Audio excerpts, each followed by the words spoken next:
AP Tirupati జిల్లా వ్యాప్తంగా petrol diesel కొరత లేదని ప్రకటించింది పోలీస్ శాఖ. వాహనదారులు సోషల్ మీడియాలో వచ్చే ఫేక్ న్యూస్ ను నమ్మవద్దని సూచించారు పోలీసులు. తిరుపతి నగరంలో పెట్రోల్ డీజిల్ కొరత ఉందని కొన్ని వదంతులు ప్రచారంలోకి వచ్చాయి. దీంతో జిల్లా కలెక్టర్ డాక్టర్ వెంకటేశ్వర్, జిల్లా ఎస్పీ సుబ్బారాయుడు కలిసి నగరంలోని పలు పెట్రోల్ బంకులను స్వయంగా తనిఖీ చేశారు.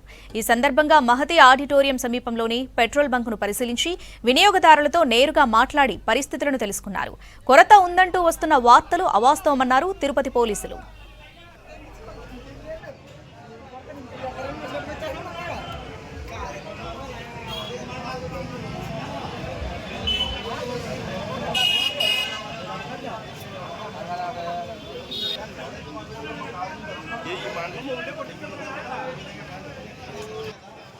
మాకు ఎవరికైతే ఉంది మేము అమ్ముకుంటాం అంటున్నారు వాళ్ళు.